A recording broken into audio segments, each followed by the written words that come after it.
Now that this horrible, disgusting year known as 2020 is finally coming to an end, I thought that it would be graceful that if I grace you people with my top 10 WWE wrestling matches for 2020. Now, before I get into this video, I just want to put in a disclaimer. For this list, it will not include NXT or NXT UK or 205 Live. Mainly also 205 Live because I don't watch 205 Live. But I will not include NXT or NXT UK because when I look at NXT and NXT UK, you could look at it and say it's its own brand. It has nothing to do with Raw and SmackDown, even though last year they made it so hardly as possible to make NXT seem like it was the main roster against Raw versus SmackDown. But I don't want to get into it because that's a whole different topic for a whole different day. But if you do want me to do my top 10 NXT matches of 2020, I'll be, sure to drop in that video soon if you want me to do it. I just have to make the video. But anyways, I don't want to waste any time. Let's get into it. Coming in at my number 10 for my top 10 favorite WWE matches of 2020 is Drew McIntyre versus Seth Rollins for the WWE Championship at Money in the Bank. Drew McIntyre, this was Drew's, I believe this was his first title defense. Well, actually, no, it wasn't. His first title defense, actually, people don't forget, it was actually The Big Show. The Big Show came out after Mania when Drew did that interview, and Big Show came out, but I'm getting ahead of myself. But basically, Rollins, he was the challenger, and McIntyre was the champion. And, this was coming off of Seth Rollins' loss against Kevin Owens at WrestleMania while Drew defeated the Beast Brock Lesnar at Mania. But these guys had a really great match at Money in the Bank. Hell, I even, would argue and say that match was slightly better than the corporate Money in the Bank ladder match. I mean, yeah, the corporate Money in the Bank ladder match, obviously, I don't think it was supposed to be taken seriously. But from a wrestling standpoint, I think McIntyre versus Rollins, for me, was the match of the night for that pay-per-view. And obviously, this match was really good that I had to put it in my top 10. So, there it is. Coming in at number 9 is Sami Zayn versus Jeff Hardy versus AJ Styles in a triple threat ladder match for the WWE Intercontinental title at Clash of the Champions. Now, obviously, the story going into this, obviously, Sami Zayn was the original Intercontinental champion, but then the pandemic hit, and then he obviously, went back home. He had to quarantine, so he wasn't there able to defend the Intercontinental Championship. So they had a tournament. Styles won the tournament, which we all know. I'm going to get into that later on. Obviously, Hardy would go on to beat AJ. AJ would say he wants a rematch, so here it is. This actually opened up Clash of the Champions, and I thought that this was a really great ladder match. We all know how Hardy is so good in these ladder matches. AJ is good. Sammy is good. One of my favorite spots in the match was when Jeff Hardy did that Swanton Bomb. Jeff, like I said, man, Jeff just continues to prove that despite, him not being, younger, he can still go. I think that's what we love about both the Hardy Bros is that they can still go. Well, yeah, but you get what I'm saying here. But Hardy just proving why he's still one of my favorites to this day, and why I think one day he does deserve one more opportunity at a heavyweight title. And then, hey, maybe they can bring back No More Words. But from a match standpoint, this was a great match. It was a great opener. If you haven't seen that match for Clash of the Champions, I recommend you go see that match. That was a really great ladder match and a very creative way for Sammy to win both to become the true number one Intercontinental Champion. All right, so the next match, we had The Fiend coming in at my number 8. The Fiend versus Daniel Bryan in a strap match at the Royal Rumble for the Universal Championship. Man, The Fiend. I know I posted a video, a few videos earlier about how The Fiend doesn't need a world title. If you haven't seen that, number 1, subscribe to the channel and check out that video. Check out all my videos. But The Fiend versus Daniel Bryan at Royal Rumble, man. This was a really great match. Hell, I think this match was even better than their match they had at Survivor Series because The Fiend was pretty much squashing Bryan, but This was when Bryan was back to his original form. Some would even say his American Dragon form. And this match was just a great match. I think, like, out of all the Fiend's matches, this was one of his, like, best, like, pure wrestling matches that he's had. Um, obviously against Daniel Bryan, who we all know is really amazing and just one of the best in the circle, ring right now. Um, yeah, man, but this was a great match. Even though Daniel Bryan lost, I thought that this was a really great match, and one of the best parts of the night. The Royal Rumble didn't happen. I think this would have been match of the night, but I'm getting too ahead of myself again. Anyways, coming in at my number 7 is Roman Reigns versus Jey Uso in an I Quit match for the Universal Championship at Hell in a Cell. This was a match that opened up Hell in a Cell, actually, rightfully so. You want to kick off the night with suspense. You want to kick off the night with getting people into the event. But dude, now you're probably wondering why I ranked this in my number 7. Why I even ranked this? This is more of Reigns doing what he did to Uso at Clash of the Champions by beating the hell out of him, but just using weapons this time. But when you look at it from a storytelling, when you look at it just from the match itself, it makes you have that sympathy for Jey Uso. It makes you have that sympathy for Jey Uso and that hatred for Reigns. Like, oh, how can Reigns do this to his cousin? I think we can all agree that the Roman Reigns heel turn was one of the best decisions that WWE has done, but not only for themselves, but for Roman Reigns, because, yes, Roman Reigns was putting on some great matches as a babyface, but he wasn't really doing anything as a babyface because of how they were booking him. But as a heel, it feels right, and Roman feels special, more special than he did, as a babyface. And this match was great. Just the storytelling, Jimmy Uso coming in the ring, telling Reigns how to do all this. Roman crying little tears, talking about he doesn't even know who he is anymore, apologizing, and then putting Jimmy Uso in that guillotine, and then Jey Uso saying I quit. Man, from an emotional standpoint, this match was heavy, man. I'm telling you, man, when you have two family members, especially if it's in the storyline, man, they fight for a title, it's gonna be real, fam. Expect it to be real, man. And this was no other different. This was a great I Quit match, and even like I said, even though Uso lost the match, it still put him even more over. Because a lot of people say that once you lose a match, obviously you get buried, but you can still lose a match and still get over. You know what I mean? But that's a whole different video. Coming in my number 6, AJ Styles versus Daniel Bryan for the WWE Intercontinental Championship. That was vacant on the June 12th episode of SmackDown, which was surprisingly the go-home show before the Backlash, WWE Backlash.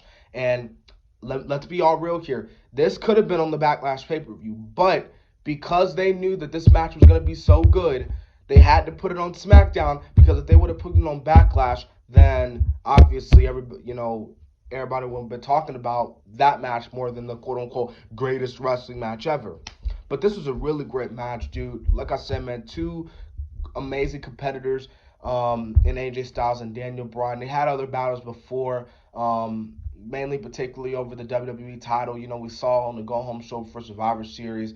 We saw it at TLC. We saw it at Royal Rumble, Crown Jewel. But I think that out of all their matches that they had previous, I think that this was their best match today.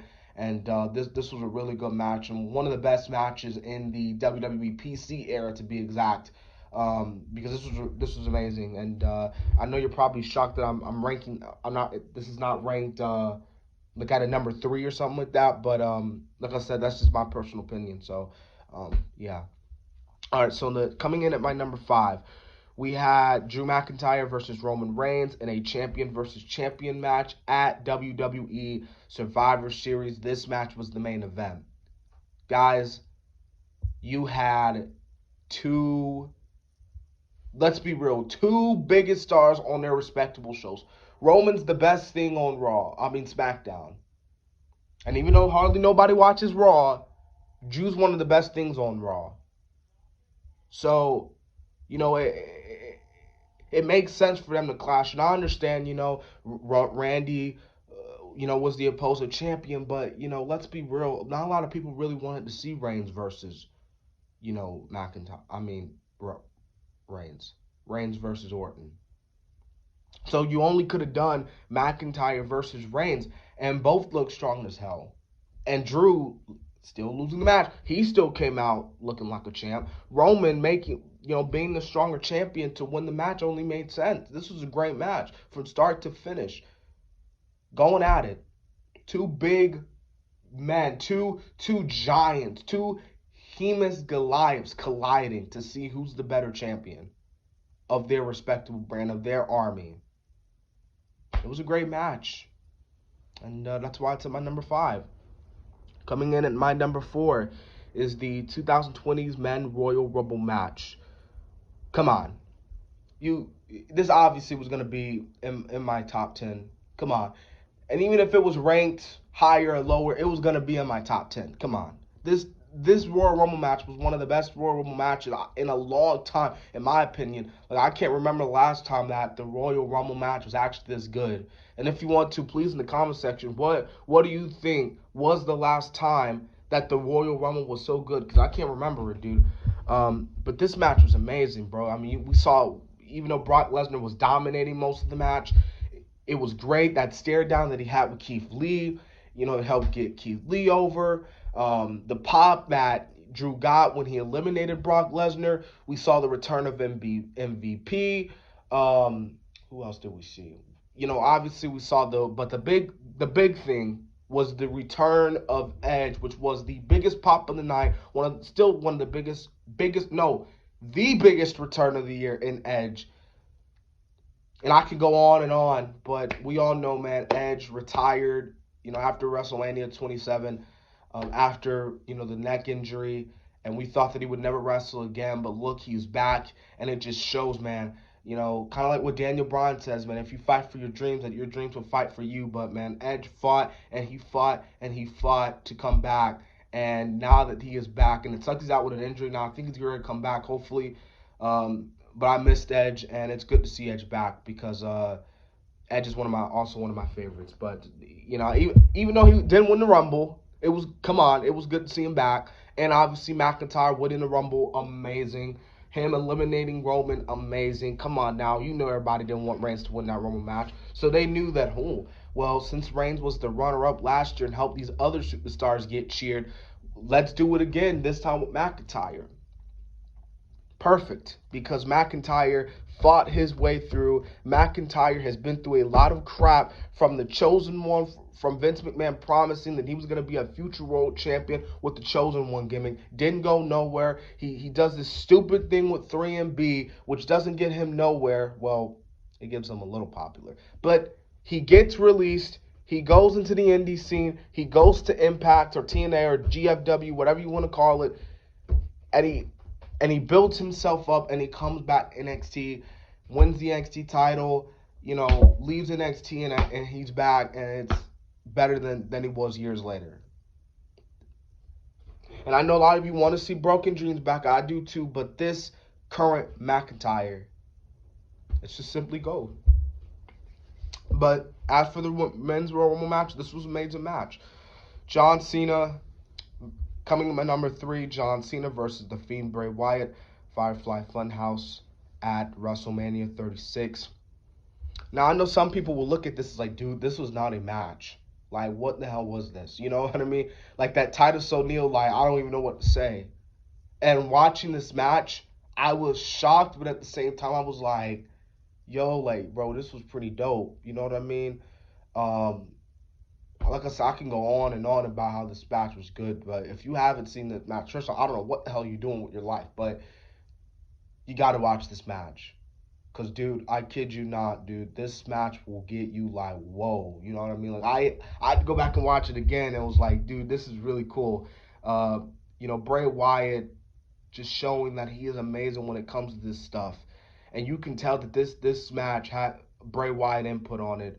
And obviously him beating Cena was the right call. Him avenging his loss from, Mania 30, which we all could agree Bray should have went over. But this is my top 3. I just loved everything from start to finish. Nothing did not disappoint me.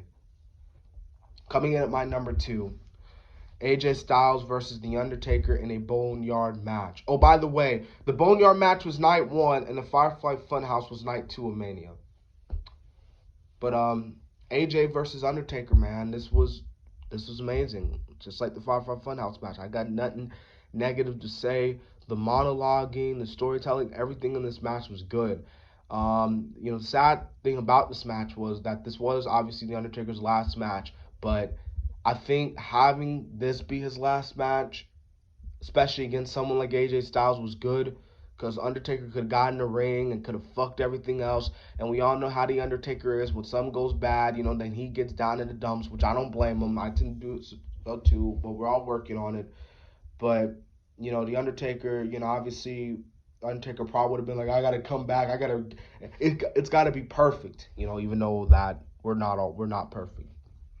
But this was a great send off, and this was just a great match. And like I said, man, a great send off to the 30 historical year career of, in my opinion, the greatest character that has ever existed in professional wrestling, that being The Undertaker. Coming in at my number 1. Some may have, may not like this, but hey, it's all good, Randy Orton versus Edge at the greatest wrestling match ever at WWE Backlash. Was this the greatest wrestling match ever? No, it wasn't.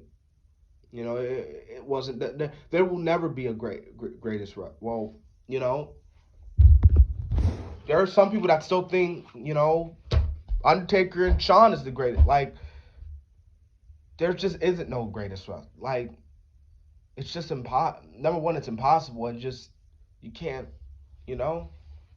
But I will say this, that despite, it was a stupid greatest wrestling match ever, this was my match of the year, my favorite match, because not only did I love it from start to finish, but you had a little bit of that old school in it, and you had that in-ring psychology, you had that selling that I'm not saying is missing in wrestling, but not a lot of wrestlers like work on. You know what I mean? Like, yeah, you can wrestle, but like you got to be able to tell a story. You got to be doing that in-ring psychology.